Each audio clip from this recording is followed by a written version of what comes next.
La jeunesse congolaise est prometteuse et ils l'ont prouvé. Les U20 ont fait sensation en remportant le tournoi d'Afrique centrale, décrochant au passage leur billet pour la prochaine Coupe d'Afrique. Et dans cette compétition, des talents se sont révélés. On parle ici de joueurs qui ont vraiment du talent. Alors aujourd'hui, on va faire un tour complet, parler des pépites locales, mais aussi des binationaux qui veulent jouer pour le Congo. Après avoir déjà présenté 11 talents du football congolais, on a parlé de Noah Sadiki, Ngalai Mukaou et plein d'autres. Aujourd'hui, je vous présente 11 nouvelles pépites de la RDC. On va rentrer encore plus en profondeur pour dénicher de nouvelles pépites.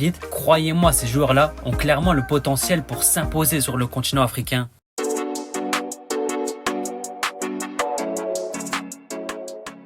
Allez, on commence avec le gardien de but et il y a un joueur qui se distingue vraiment, c'est Ryan Tutu Mayangila. À 19 ans, il joue avec l'équipe B du Racing Club de Strasbourg où il est non seulement titulaire mais aussi un leader. On lui a donné le brassard de capitaine à plusieurs reprises, ce qui prouve à quel point on lui fait confiance. Sur le terrain, c'est un gardien qui rassure sa défense, avec une présence imposante et capable de faire de bons arrêts. Mais ce n'est pas tout. Un autre de ses gros points forts, c'est son talent pour arrêter des pénaltys. Il l'a prouvé à plusieurs reprises. Au niveau international, il a rapidement choisi de représenter le Congo et c'est lui le gardien titulaire de la sélection espoir de la RDC. Avec son club, il monte en puissance. Il a même déjà eu l'opportunité de faire le voyage avec les pros en Ligue 1. Bon, il n'a pas joué, il était sur le banc, mais c'est un signe de confiance que le club a envers lui. S'il continue sur cette lancée, Ryan Tutu pourrait bien devenir le futur gardien de la RDC. Au poste d'arrière droit, les Léopards pourront compter sur Marvin Kaleta. C'est un jeune de 20 ans avec un gros potentiel. Formé à l'académie de Manchester City, là-bas il a beaucoup appris avant de rejoindre Wolverhampton en 2022. Avec les U18 et avec les U21, il a brillé dans les catégories de jeunes. Cet été, il a tenté un nouveau projet en signant en Écosse en première division. C'est sa première expérience dans le monde des pros. Pour l'instant, il ne joue pas beaucoup, souvent sur le banc, mais à 20 ans, il a encore du temps pour s'imposer. Mais en tout cas, pendant toutes ces années dans les championnats de jeunes, il a prouvé toutes ses qualités. Marvin Kaleta, c'est l'archétype du latéral moderne. Il est rapide, incisif et toujours prêt à faire la différence. Il demande beaucoup dans la profondeur en exploitant les espaces pour amener le danger. Avec sa bonne qualité de centre, il propose constamment des solutions offensives, posant de sérieux problèmes aux défenses adverses. Il est aussi solide sur le plan défensif, très rigoureux et difficile à déborder. Même s'il n'a pas encore lancé sa carrière internationale, son envie de porter le maillot du Congo est claire et on pourrait le voir bientôt sur la scène africaine. En défense centrale, la concurrence est rude, mais Philosophe Mabete a tout pour s'imposer dans les prochaines années. Lui aussi, il évolue à Wolverhampton où il est un véritable patron avec les U21. Il porte le brassard de capitaine, il est clairement le leader de son équipe. C'est un titulaire indiscutable, il joue beaucoup cette saison, 5 matchs, un but inscrit, il est sur une bonne lancée. Et sa montée en puissance lui a même permis de s'entraîner avec les pros récemment. Il est tout proche de faire ses premières minutes. Sur le plan défensif, Mabete c'est une vraie forteresse. Dans les duels en 1 contre 1, il est difficile à passer, notamment grâce à sa vitesse, son côté athlétique et aussi son sens de l'anticipation. Mais il a encore des défauts à corriger, notamment sa relance. Il commet trop d'erreurs dans ce domaine, des erreurs qui peuvent coûter cher à son équipe. S'il parvient à améliorer cet aspect de son jeu, il deviendra un super défenseur. Au niveau international, il a déjà fait le choix de défendre les couleurs des Léopards. À seulement 19 ans, il a déjà connu plusieurs sélections avec les U20 et il est sur la bonne voie pour faire une belle carrière. Le deuxième défenseur que j'aimerais présenter, c'est Frédéric Efouélé. C'est un jeune de 19 ans qui est en pleine bourre en ce début de saison. Avec l'équipe B du FC Toulouse, il est en train de faire un début de saison de folie. 4 matchs joués, 2 buts inscrits et une passe délivrée pour un défenseur central. Ce sont des stats assez incroyables. Et en plus de ça, sur le plan défensif, il est excellent.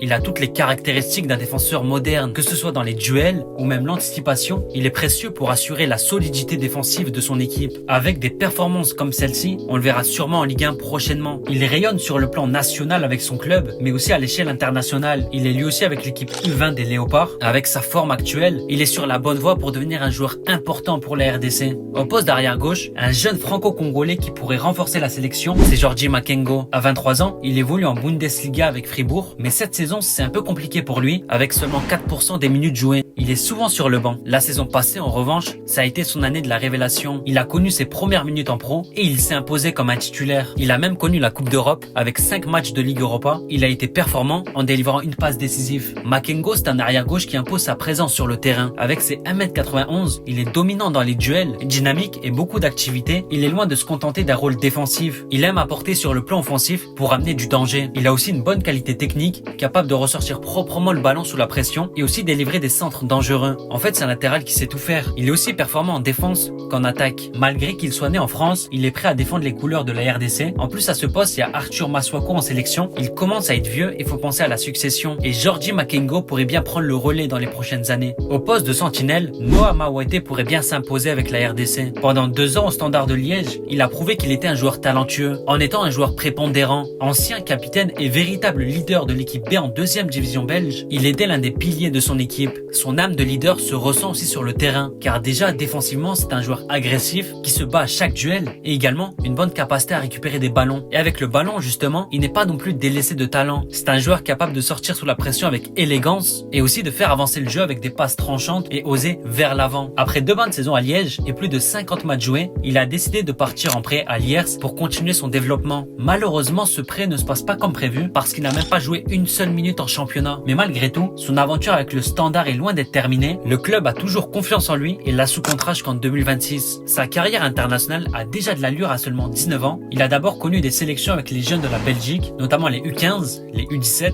les U18 et même les U19. Et en 2024, il a finalement choisi de représenter ses origines en optant pour le Congo. Il a déjà montré de belles promesses avec les U20 des Léopards. Avec un peu plus de stabilité avec son club, Noah Mawete pourrait bien s'imposer dans les prochaines années. Allez, on enchaîne avec le deuxième milieu et Karim Kimvouji fait partie des joueurs les plus prometteurs. Alors lui, il est né pour le football. Il a ce talent naturel et instinctif, des touchés de balle raffinés, des dribbles élégants et une créativité remarquable. Son parcours a de quoi inspirer. Il a commencé au Congo avant de s'envoler vers l'Afrique du Sud où il n'a pas tardé à faire sensation. Il lui a fallu seulement une année pour taper dans l'œil des Orlando Pirates, le meilleur club d'Afrique du Sud. Mais comme souvent les débuts dans un grand club, ça peut être compliqué et Kimvouji a du mal à s'imposer. Il n'est pas souvent titulaire, souvent sur le banc, mais à chaque fois qu'il est sur le terrain, il montre tout son talent. Malgré qu'il ne joue pas beaucoup, il enchaîne les trophées, déjà 2 de gagnés depuis qu'il est arrivé. Ce qui fait la différence avec lui, c'est son élégance et sa qualité technique. C'est un milieu offensif qui peut tout faire avec le ballon, il sait casser des lignes, dribbler des adversaires avec une telle facilité et également une qualité de passe redoutable. À 22 ans, il a déjà été appelé avec les U23 congolais. C'est un joueur considéré comme l'un des plus prometteurs à son poste. La clé pour lui maintenant, c'est de gagner en constance, de s'imposer dans la durée et si tout se passe bien, il pourrait rapidement devenir le métronome de la RDC.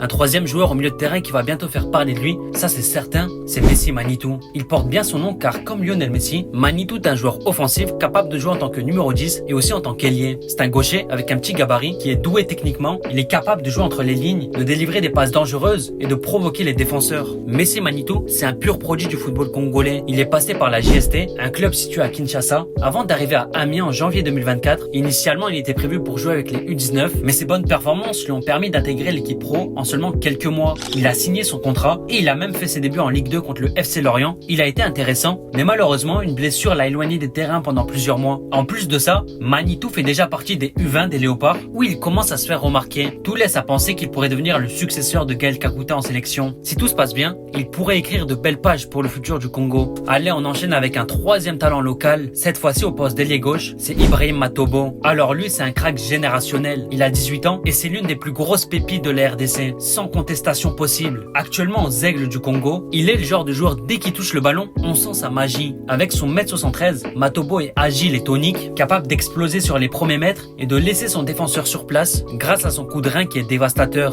Virevoltant, explosif, il est difficile à attraper tellement il est véloce et rapide. Néanmoins, il lui reste du travail, notamment dans la finition, il est parfois maladroit. Ses excellentes performances dans le championnat local lui ont permis d'intégrer l'équipe U20 des Léopards. Il a fait partie de l'équipe qui a remporté le tournoi d'Afrique centrale et il s'est illustré comme un joueur extrêmement prometteur. En continuant sur cette lancée, Ibrahim Matobo pourrait devenir un joueur important pour le football congolais. Sur le côté droit, un joueur qui pourrait s'imposer, c'est Nathanaël Mboukou, probablement le joueur le plus expérimenté de cette liste. À seulement 22 ans, il a déjà un parcours assez riche, il a commencé sa carrière il y a 6 ans, il a fait ses débuts à 17 ans et tout de suite il a explosé avec son talent. Mais les saisons d'après ont été compliquées, il n'a pas réussi à enchaîner, notamment lors de son passage compliqué à Augsbourg en Allemagne où il n'a pratiquement pas joué. L'année dernière, Mboukou a réussi à se relancer. En janvier 2024, il a rejoint l'AS Saint-Etienne en Ligue 2 et il a joué un rôle super important dans la remontée du club en Ligue 1 avec 4 buts inscrits et 2 passes délivrées en 21 matchs. Et ça lui a permis de signer dans un grand club européen, au Dynamo Zagreb, un club qui joue la Ligue des Champions. Malheureusement, ce début de saison, il ne joue pas beaucoup, avec seulement 70 minutes de jeu à son actif pour l'instant. Mais en tout cas, sur le terrain, Mboukou, c'est un ailier droit qui fait plaisir. Il est agile et percutant. Comme Matobo, son son petit gabarit lui donne une vivacité et une agilité qui posent des problèmes en défense adverse. Il est gaucher, il a une qualité de centre remarquable et sait aussi déclencher de belles frappes. C'est un créateur d'opportunités capable d'initier des actions offensives et de distribuer des passes dangereuses. Son talent attire l'attention de Sébastien Desabre, qui l'a convoqué récemment. Il a connu sa première sélection avec la RDC, une belle étape pour lui qui est perçu comme le futur ailier droit des Léopards pour les 10 prochaines années.